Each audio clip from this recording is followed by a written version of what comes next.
video. And I literally just got home from class. We had, let me see, what was this class on? It was called Reproductive Healthcare Ethics and Matters of Conscience, Professional Responsibilities and Choices Plenary. Essentially, I thought we were going to be talking about like birth control, or not birth control, abortion, and the laws that have changed with it due to how the session started with, you know, the Dobbs decision to make abortion, to take down the federal mandate of protecting abortion, leaving it up to the states, and now how, like, we had an abortion lecture last week on the 18 states where it's like a little murky. You either can't have an abortion, or after a certain amount of months you can't have it, basically restricting female reproductive rights, or individuals who are pregnant, their rights. So I thought the lecture was going to go differently than it did, but we did have a small group session about it afterwards, and that actually was very fruitful, fundamental, and the way like my peers to see how they're thinking about things and how these decisions ultimately impact our future as physicians. So basically, I can't just know medicine, I need to know the laws as well.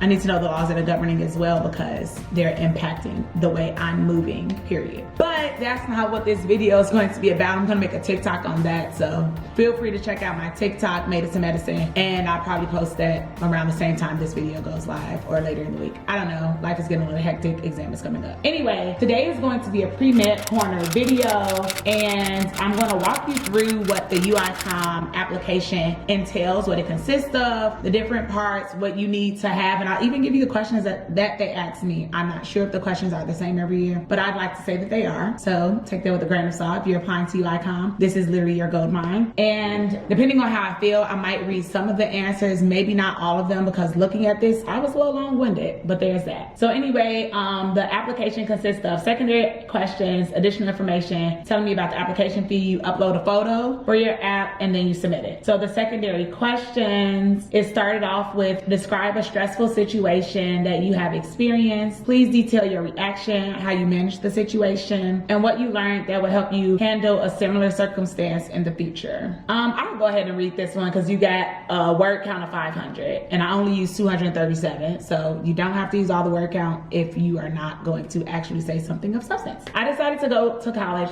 45 minutes away from home. This meant that I was often visiting my family due to homesickness. In order to force myself out of my comfort zone, I moved to Philadelphia after graduation. Not only was this my first time living on my own, but also the beginning of an era of residing in a completely new city without any social ties. Since I was not able to visit Philadelphia before relocating, I signed a lease based off of pictures I had seen on Craigslist. Initially, I signed a 12-month lease, but quickly broke it due to poor management from my landlord. As a 23-year-old female on the other side of the country away from family, I went to court for the first time representing myself in order to get my last month's rent and security deposit back after attending a tenants' rights class. In the end, I won the case, but it caused unnecessary stress and was a major distraction as I adjusted to life in a new city. Throughout my communication with my former landlord, I remained calm and collected, but this showed me that hastily making moves is not optimal. Instead, it is more valuable to properly research, contact several sources, and weigh my options. Furthermore, in the future, when I encounter an obstacle, I know to involve counsel to advise how to properly advance. That stressful situation answer had absolutely nothing to do with medicine, because like UICOM says that they want to view you as a well-rounded applicant and see who you are outside of your life of medicine, and that really was stressful. Like, even reading it, I was like, woo, child. I remember going through that situation, like, how am I 23 and the only courtroom I've ever stepped into was on a field trip in high school, and then Law and Order SVU. Like, what are we doing here? So I was using all my Law and Order skills to be respectful, kind of know little bitty pieces of the law by going to that tenants' rights class at City Hall, and then knowing that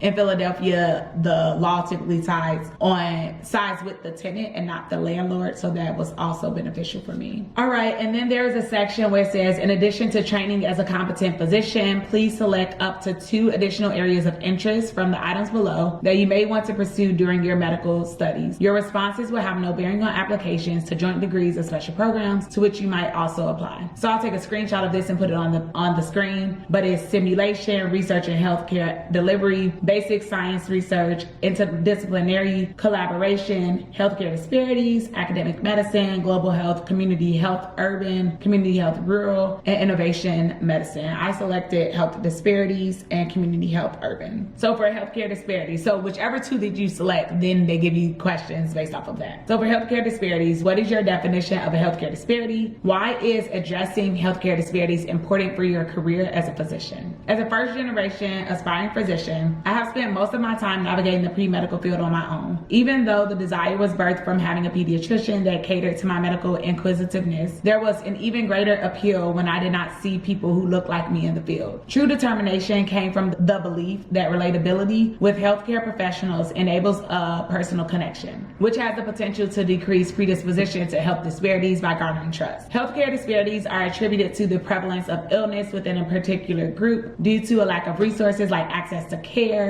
insurance, socioeconomic status, education, or environmental factors. Regardless of social cultural status, everyone deserves to reap the same benefits of quality care. Due to growing up in a neighborhood that lacks sufficient community health clinics, I understand that impact on health. As a physician, I believe it is essential to raise awareness on the discrepancy in healthcare amongst underserved communities. Focusing on bridging the gap in healthcare allows physicians to treat each patient individually by catering to personal concerns in order to make improvements on the overall quality of care and population health. Overall, it is imperative to create culturally affirming environments for patients to build positive relationships with physicians in order to begin the process of breaking down the barriers of inequality in the healthcare system. At an early age, I knew that I wanted to be a doctor, but I never took the time to think about the necessary route in order to fulfill my dreams. This was also a word count of 500. I used 265. And for community health urban, what is your understanding of some of the challenges regarding community health in the urban setting? How does this tie into your professional aspirations? As a graduate student, I was required to complete a practicum in public health. I worked closely with my advisor and the project coordinator to plan an opioid addiction conference. My responsibilities included organizing pocket guides composed of anonymous needle drop-off locations, free transportation, counseling, and participating health departments. This project was important to me because often former drug users are prejudged and have fewer opportunities available to them. Compiling this resource manual allowed me to actively see the needs of a community that is different than my own. While coordinating, I contacted local leaders and Southern Illinois University Carbondale faculty members to facilitate workshops on current statistics of drug usage, community involvement, and ways to reach marginalized populations by diminishing the stigma associated with drug use. Through my studies and fieldwork, I learned about the social determinants of health, which encompass various factors that impact health. My eyes were open to the intersectionality of environment, education, and socioeconomic status on the long-term effect of one's well-being. Moreover, my degree placed an emphasis on community health and the role of healthcare professionals to decrease inequity in medicine.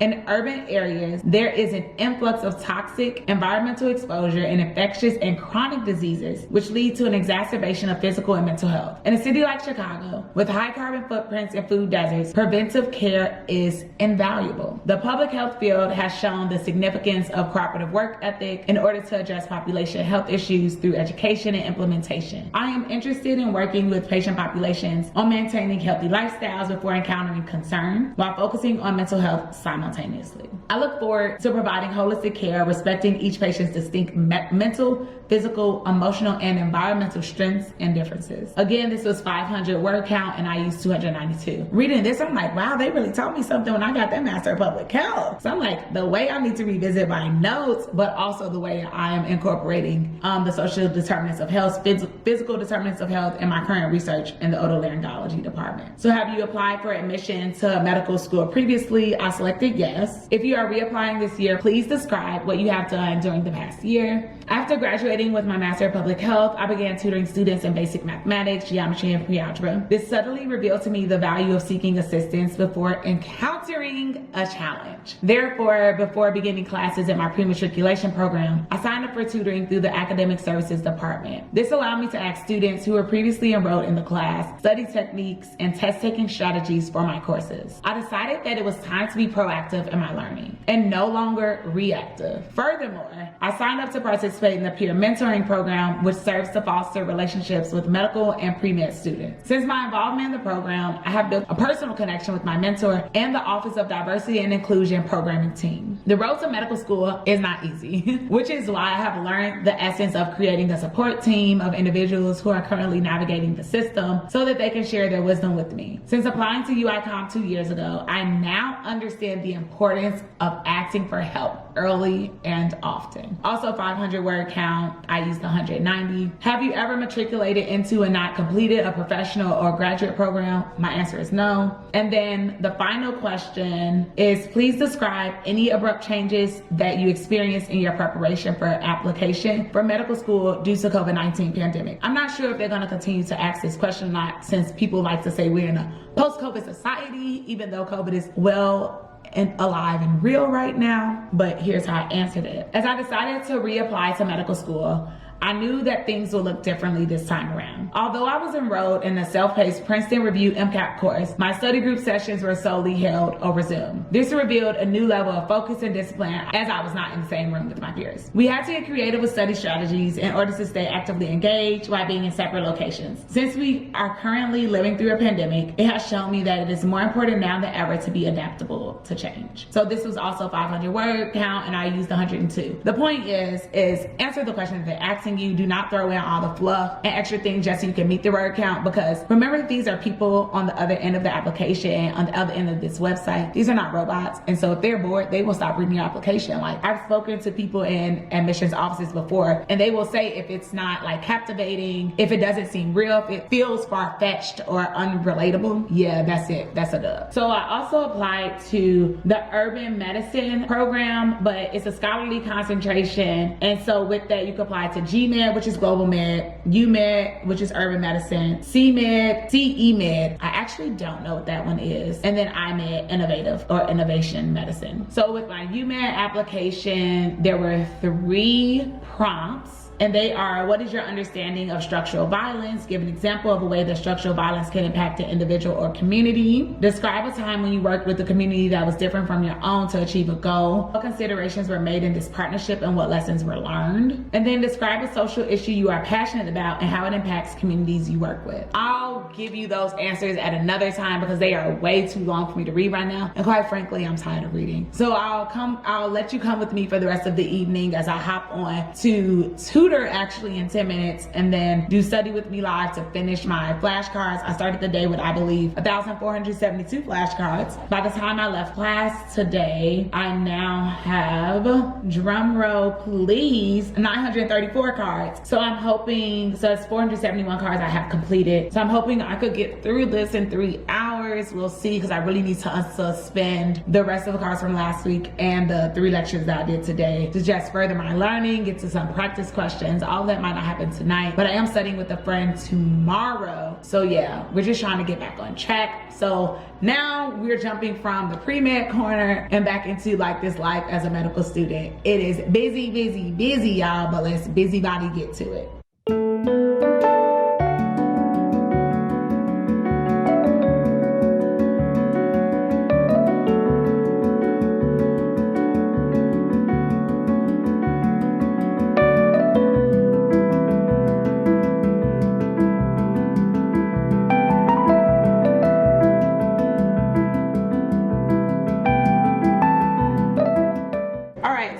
Finished tutoring my 11th grader in math, more like synthetic math, but I got a text while I was tutoring saying that our rotation tracks have come out, and I'm like, what? So I actually went to like record that as a true reaction. And all right, dear students, stage 2 of the lottery site selection results are now available. Please see the below information regarding site placement, student for student switches, and elective scheduling. All right, schedules will be removed from Oasis to the CommIR grade portal by December 7th. That's literally 2 days from now. What is going on? All right, so TBA will be announced for a particular clerkship, because we have to do TBA for internal medicine, which they do every year, but for some others as well, because my class is larger than it typically is here. So let's see. Okay, of course, internal medicine is TBA. Oh, I got my my first choice for neurology. Oh, I didn't get my, whoa, no they didn't. The fact that they just put me, I literally was saying they cannot put me at a place in the suburbs. I don't have a car. Like, I literally don't have a car, and they want me to do psychiatry at Advocate Lutheran General. Where is that even at?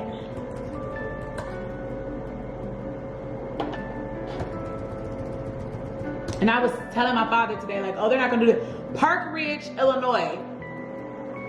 Houseway, how am I supposed to get there for psych? Like, what are we doing? I don't understand why I didn't just get, yeah, this is actually ridiculous. It says it would take me an hour and 43 minutes. That's like a no. This is like super far. Like almost like heading towards Northwestern and then taking a bus. Yeah, no, so that's the only one that I don't like.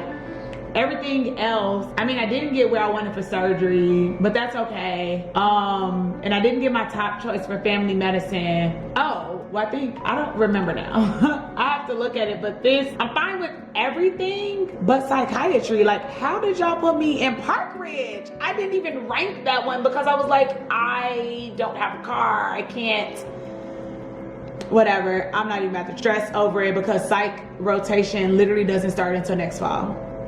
But yeah, this lottery situation is finally over, and I'll find out internal medicine right after I take STEP or something like that.